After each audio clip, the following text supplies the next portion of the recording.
pendidikan biologi ya. Jadi bukan hanya ini. Jadi semester ini tiga kelas ya, kelas A, kelas B, kelas C semuanya mengontrak mata kuliah yang sama dengan dosen yang berbeda.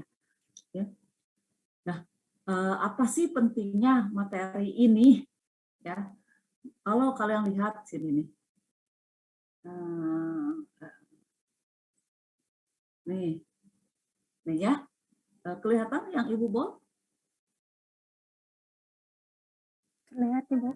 Oke, kalian pernah menjadi siswa SMA, kalian juga sudah mengontrak mata kuliah yang mengkaji kurikulum untuk SMA. Nah, menurut kalian manfaat dari mempelajari materi ini nih ya, yang Ibu bold, ada kaitannya nggak dengan nanti tugas kalian sebagai guru? Coba, boleh raise hand ya.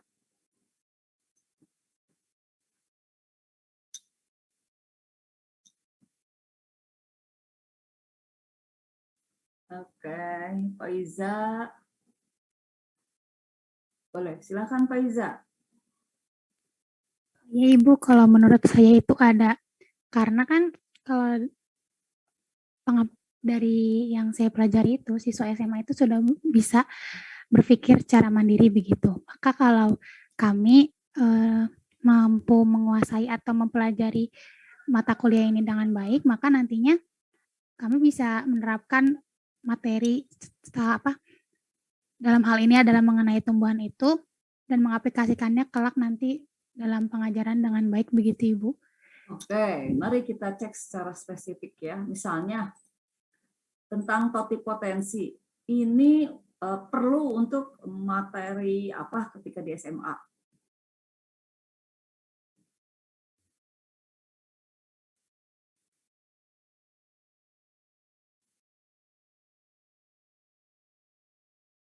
Ya, Nabila?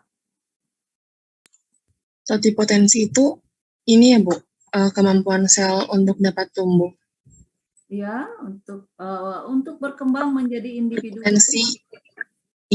Berpotensi berkembang menjadi seperti induknya, mungkin bisa dalam propagasi tumbuhan, dalam memperbanyak tumbuhan. Oke, ada di SMA materi itu?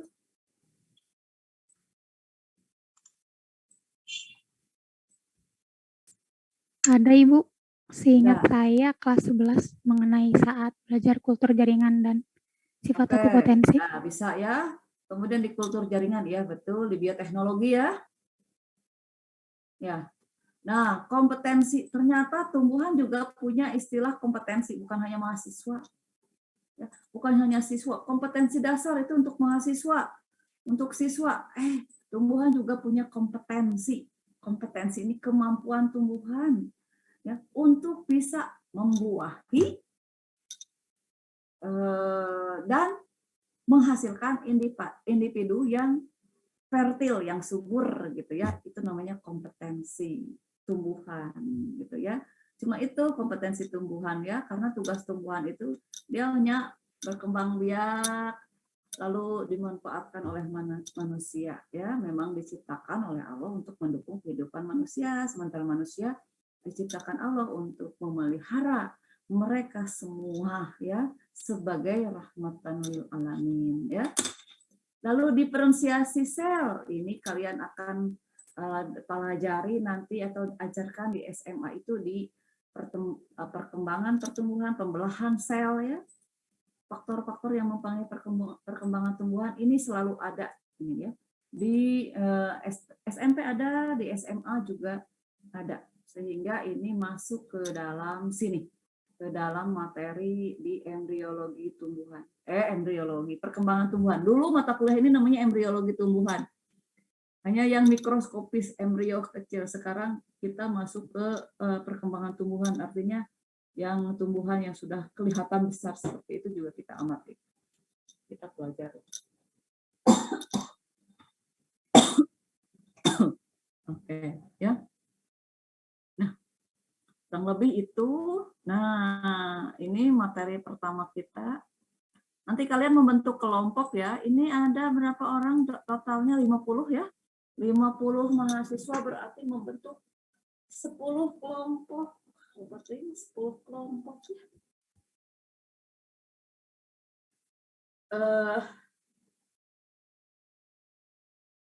8 kelompok berapa anggota? Kalau 8 kelompok.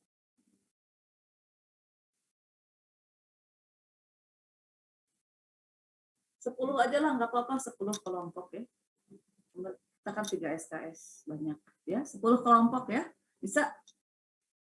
Oke. Insyaallah, Ibu. Nanti pengaturannya laki-laki disebar ya. Karena kalau laki-laki berkumpul dengan laki-laki nggak akan bekerja sama, beda dengan perempuan ini kelihatannya ya, karakteristiknya ya. Jadi disebar saja ya. Meskipun mata kuliah ini sebetulnya tidak memerlukan keahlian khusus, kekuatan khusus yang berhubungan dengan gender sebetulnya ya. Kalau mau pengamatan nggak usah pengamatannya ngerabut pohon beringin harus laki-laki misalnya, nggak ada. Jadi sebetulnya laki-laki perempuan sama saja gitu ya. Akan tetapi, nah ini kita harus saling bantu ya. Silahkan nanti ya, karena terbatas sedikit biar membaur ya. Bisa dipahami? Nanti Rahmi ya, Rahmi dengan Aini ya, yang nanti membentuk kelompok menjadi 10 kelompok ya. Ini pertemuan kita tadi sudah kita bahas tentang perkembangan dan pertumbuhan ya. Kemudian ruang lingkup materi sebetulnya tadi ketika tanya jawab itu sudah diarahkan untuk mendapatkan gambaran isi materi dari perkuliahan ini ya. Nah, nanti lalu pertemuan kedua ini minggu depan ya. Minggu depan kita akan mengidentifikasi elemen yang membedakan fase sporopit dan gametofit. Lihat di sini. Kelihatan nggak sih? Kurang gede nggak? Terlihat, Ibu. Terlihat Ibu.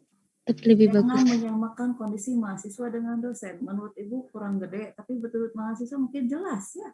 Karena kalian masih pada muda. Ya, oke. Mengidentifikasi elemen sporopit, gametofit. Apa sih bedanya sporopit, gametofit? Kalian tahu? Boleh raise hand yang tahu?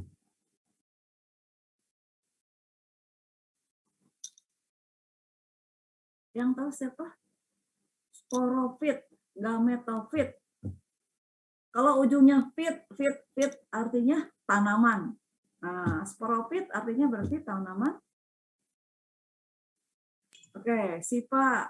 Ini rasanya ini lagi ya, Siva, silakan. Ibu, kalau sporofit itu berarti tanaman yang menghasilkan spora. Sedangkan gametofit itu fase menghasilkan sel kelamin atau sel gamet. Oke, nah ini nanti akan diamatinya pada takson, lumut, paku, angios, dan gimnos. Ya, angios itu apa? Yang mana angios? Ini tuh kembang sepatu ya yang tadi ditanam sama kawan kalian. Kembang sepatu, ini angios apa gimnos?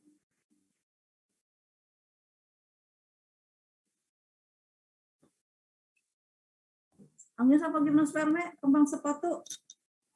Angios, Ibu. Kembang kertas itu mah ya bunga bougainville, bukan ini. Angiosperm. Berarti kalau begitu angiosperm memiliki fase sporopit juga gametofit ya. Nah, yang mana yang termasuk gametofitnya?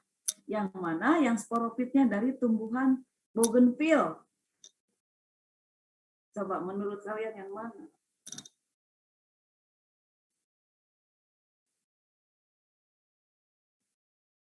Yang mana?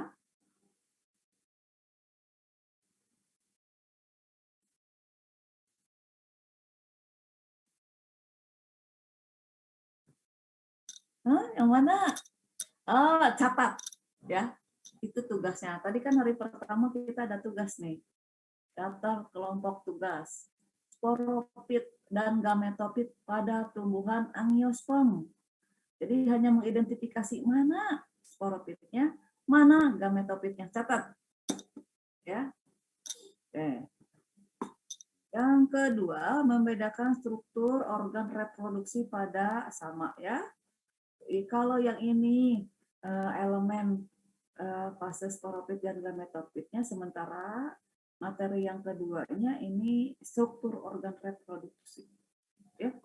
Nah, materi khususnya ada ini, ada pergantian keturunan. Nah, semua tumbuhan mengalami pergantian keturunan termasuk amniosperm. Hanya kadang kita nggak menyadari, oh yang ini loh sporofitnya, yang ini loh gametofitnya, dan itu bergantian. Ya, silahkan ya nanti kalian temukan gitu ya. Ini untuk minggu depan ya, untuk minggu depan. Jadi untuk hari ini yang pertama tadi mengidentifikasi sporofit amniosperme dan gametofit amniosperme itu yang mana gitu ya. Kemudian pertemuan berikutnya membedakan tahapan mikrosporogenesis. Oke. Nah, catat.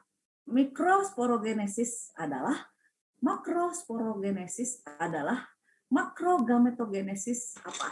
Ya. Oke. Kita catatnya di sini. Mikrosporogenesis, makrosporogenesis,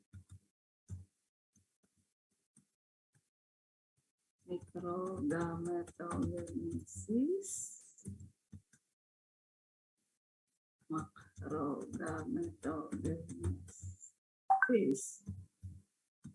Sudah berapa tugasnya? 2 ya? 2.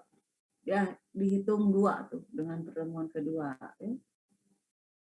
Kemudian pertemuan keempat, ini di awal-awal ya, ini beberapa, ini sinkronus apa sinkronus ya, pertemuan kedua kita.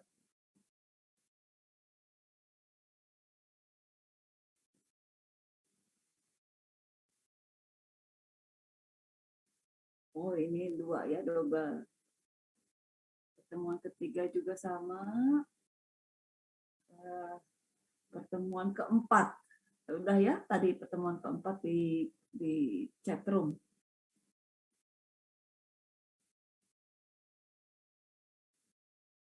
Ini juga sama, sinkronus dan asinkronus double ya.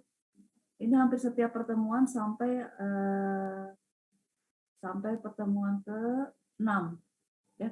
Ini kita akan membahas embriogenesis dan polyembrioni ya, pertemuan ke-6. Kemudian pertemuan ke-7 tentang perkembangan biji ya. Nah, lalu UTS baru ke pertemuan ke-9 ini kita melakukan asinkronus saja ya. Ini kelihatannya bukan kelihatannya, ini asinkronus nih. Asinkronus. Kemudian pertemuan ke-10 ya.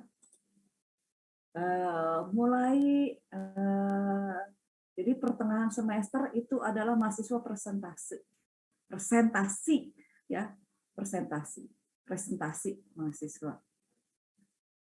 Jadi 8 pertemuan sisanya presentasi. Jadi satu pertemuan 2 kelompok yang akan maju nanti akan dibagi. Ya, misalnya seperti ini nih. Ini kan banyak ya, ada 3. Nanti akan dibagi untuk berapa kelompok. Nanti Ibu yang bagi setelah mahasiswanya dibagi menjadi ke dalam beberapa kelompok. Ya. Nah, pertemuan 14 dan 15 ini kalian membahas tugas akhir. Tugas akhirnya apa? Ibu akan jelaskan dari sekarang tugas akhirnya ya. Supaya ada waktu, karena kita bekerja dengan proses perkembangan pertumbuhan yang itu tidak bisa singkat, tidak bisa diamati, ya, tidak bisa diamati dalam waktu yang sesingkat-singkatnya seperti proklamasi. Jadi harus pengamatan yang kontinu ya untuk perkembangan pertumbuhan. Jadi diinfokan mulai dari sekarang bahwa nanti kalian akan ada tugasnya individual nih ya, karena susah kalau berkelompok ya. Mengamati fenomena perkembangan dan pertumbuhan pada tumbuhan dan menuliskan laporannya secara kualitatif dan kuantitatif. Kalau kalian bingung, cari jurnal yang ada yang berkaitan dengan perkembangan pertumbuhan. Misalnya, perkembangan stipula tanaman A. Nah, hanya stipulanya saja yang diamati, gitu ya. Tuh, cari jurnal, ya. Nah, yang bisa sampai publish jurnal atau artikel di surat kabar atau apa, otomatis dapat A, nggak usah ikut UAS, ya. Karena ini di sini nih, ya, di akhir. Yang bisa sampai publish itu nggak usah ikut UAS. Ya. Mau perorangan apa mau kelompok tugasnya? 14 dan 15. Pengamatan perkembangan pertumbuhan. Ibu tawarkan, kalian keberatan kalau individual tugasnya? Atau kelompok yang sesuai dengan kelompok tadi? Kelompok, Bu. Apa kelompok? Oh, kalian sudah Iya, Bu. di Bandung ya semua ya? Jadi memungkinkan ya untuk kelompok? Iya, Ibu. Ada sebagian yang di Bandung, Ibu. Oh, oke. Ya kan udah ada yang luring ya? Oke, boleh lah ya. Tugasnya kelompok aja kalau begitu ya. Yang 14, 16. Supaya memeriksanya juga nggak terlalu banyak, 50 ya. Masya Allah. Ya, oke. Ya, jadi tugasnya berkelompok. Silahkan dari sekarang menentukan ya. Mau mengamati fenomena apa. Misalnya yang tadi nih, proses penyembuhan luka akibat jamur misalnya pada tanaman apa, proses pembentukan bolong pada janda bolong, misalnya tanaman janda bolong, boleh ya, gitu. Bagaimana proses pembentukan daun semi majemuk Bauhinia purpurea pada perkembangan tumbuhan hari keberapa misalnya, berarti kan perlu diamatinya setiap hari seperti itu ya. Jadi pilihlah jenis tanamannya yang bisa ditemukan di sekitar kalian, tidak merepotkan, tidak perlu keluar rumah untuk mencari rutin, misalkan setiap jam 6 kalian harus memotret 6 subuh. Nah, tidak perlu yang seperti itu, tetapi yang bisa dibawa pulang ke rumah, yang bisa dilaksanakan di rumah ya. Aspek yang diamatinya kualitatif, kuantitatif ya, bukan hanya kualitatifnya. Jadi diukur menggunakan alat ukur, silahkan, termasuk variabel yang mempengaruhinya. Sehingga dari situ ketika kalian jadi guru, kalian tidak selalu praktikum perkembangan tumbuhannya itu pengaruh cahaya. Ya, pengaruh cahaya terhadap perkembangan kecambah.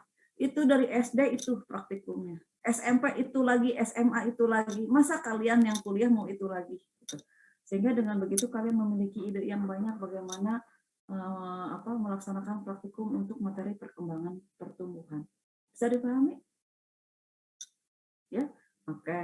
Misalnya pengaruh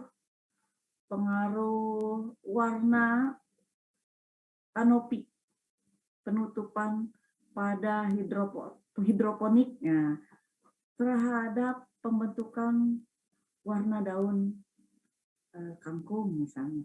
Kalian melakukan itu karena saya punya alat untuk hidroponiknya, Bu, misalnya. Ya, bisa dipahami itu ya? Oke, ya. Nah, demikian untuk silabus ya.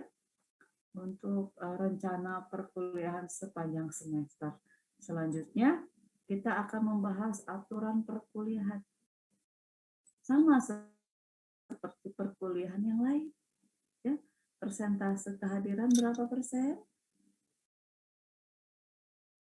Minimal 80, Bu. Minimal 80. 80. Kemudian keterlambatan Oh, berapa lama? Kalian pagi ada kuliah nggak tadi pagi? Ada Ibu. Berapa? Sampai jam berapa? 9.30. Oh, Ada pas jeda. banget ya, 9.30. Oke, keterlambatan kalau begitu 15 menit ya cukup ya. Kita mulai 9.45. Ibu nunggu semua masuk dulu baru kita akan kuliah. Dan ini kelihatannya hanya satu nih, mata kuliah ini saja, breakout. Ya, breakoutnya ini nggak ada orang tuh, Ibu cek di sini nggak ada siapa-siapa. Artinya ini dipakai hanya untuk mata kuliah kita aja. Artinya nanti Ibu bisa menerapkan metode diskusi ya untuk perkuliahan kita nanti akan di breakout ya. Bisa dipahami ya? Iya, Ibu bisa membuat room ternyata ya bisa. Nah, kehadiran 80% ini Ibu tegaskan ya. Kehadiran 80% minimal ini berlaku untuk kalian mendapatkan tiket mengikuti ujian. Ya, bukan untuk lulus dan tidak lulus kan gimana nilai, tetapi untuk tiket mendapatkan tempat ujian. Ya. Nah, ujian akhir. Kalau tidak 80%, apakah berhak mengikuti ujian? Tidak berhak, ya. Sehingga akhirnya ya pasti tidak lulus kalau tidak berhak mengikuti ujian. Karena begini, kita menggunakan spot kehadiran kalian, Ibu rekam, Ibu tulisnya di spot. Tidak manual seperti tahun-tahun sebelumnya, karena ini wajib ya dilaksanakan seperti itu. Jadi tidak bisa susah untuk dimanipulasi, apalagi waktunya sudah lewat gitu ya. Jadi mohon kehadiran kalian diperhatikan ya. Kemudian kelas ini adalah kelas formal. Ya. Artinya hal-hal yang berhubungan dengan etika ketika di dalam kelas tolong digunakan. Gitu. Ya. Pakaian yang rapi gitu ya. Diindahkan ya. Kemudian adabnya gitu, etikanya ketika akan keluar masuk kelas harus bagaimana? Meminta izin. Meminta izin ya, memberitahu meskipun termasuk ketika kalian mengalami gangguan sinyal ya, gangguan kuota juga tolong disampaikan ya di grup. Ya, jangan japri. Kalau di japri, Ibu tidak menyimpan semua nomor mahasiswa. Ya, tapi kalau di grup, ketika ini bisa di-scroll sama Ibu, bisa diamati lagi ketika waktu rada senggang gitu ya. Bisa dipahami? Oke. Karena kelasnya kelas formal, maka selama kalian tidak mengalami gangguan jaringan, tolong dibuka mic dan kameranya sehingga bisa interaktif ya. Itu. Kemudian apalagi ya yang berhubungan, Bu boleh makan minum gitu selama perkuliahan ya, minum boleh ya, nanti mengalami dehidrasi kalau nggak minum. Boleh, tetapi kalau untuk makan, ya itu sebaiknya tidak gitu ya, karena pasti akan mengganggu yang lain ya. Melihat Jihan makan, aduh Jihan, ini caca muilan pagita misalnya ya kita teh, tapi Jihan nggak ngasih kan jolim Jihan ya, gitu. Kecuali ayo ngeriung gitu, tapi kan tidak boleh gitu. Jadi sebaiknya tidak makan dan minum. Minum boleh ya. Tidak. Kalau misalnya kalian dalam kondisi tertentu tidak memungkinkan untuk tidak makan, wajib makanlah, tetapi off-cam dan meminta izin terlebih dahulu. Misalnya harus minum obat karena sakit, tetapi ingin kuliah gitu ya, boleh. Tidak sempat sarapan, ternyata tidak sempat sarapan dialami oleh satu kelas, semuanya off-cam, kumaha ya. Jangan juga ya, silahkan ya diatur ya. Dan nanti pada saat presentasi itu yang menilai adalah kawan sejawat dengan Ibu. Ya, pemahaman tentang materi, betul tidaknya materi itu disampaikan, kemampuan menjawab, 3 aspek nanti yang akan dinilai pada saat presentasi. Ya, nah betul enggak sih materi yang disampaikan? Kelompok yang sedang menilai artinya sudah paham juga ya materi tersebut. Ya, kisi-kisinya nanti Ibu sampaikan. Jadi nanti kalian akan diberi tugas nanti ya, karena masih lama sampai UTS itu Ibu yang mengajar, kesananya kalian tampil. Nah, sebelum waktu tampil akan Ibu berikan kisi-kisinya, misalnya kelompok Jihan, kamu membahas materi tentang faktor internal eksternal. Faktor internal eksternal itu isinya tuh harus ada ini gitu, sehingga tidak kemana-mana gitu ya. Saya dipahami? Oke, iya ya. Ada pertanyaan? Oke, kalau tidak ada, silakan kalian bagi kelompok, tetapi jangan keluar dari Zoom. Ya, bagi kelompok terlebih dahulu, silakan. Aini sama Rahmi. Baik, Ibu.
Gimana ini udah beres?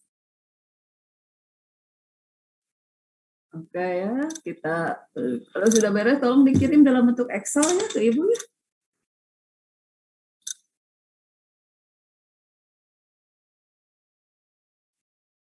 Oke, Bu. Oke ya. Nah, tugasnya berarti tadi ada 2 ya. Sudah tadi disampaikan ya.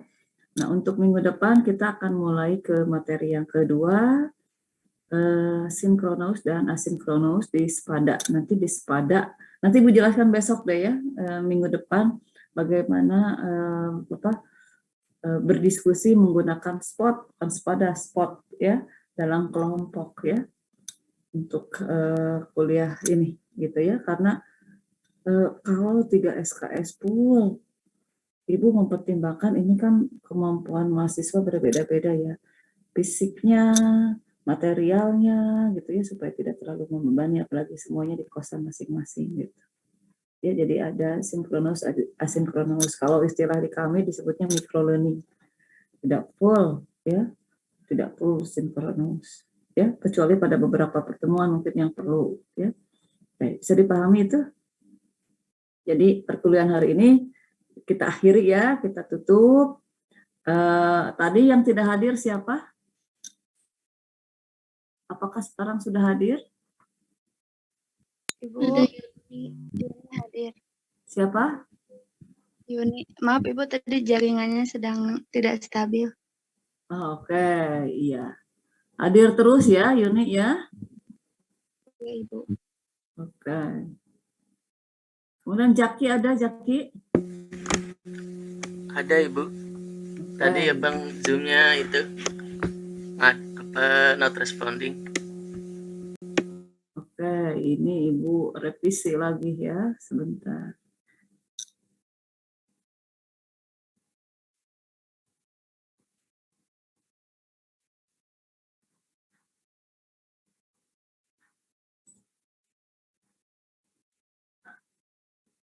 Riana hadir? Riana? Oke, Riana tidak hadir ya.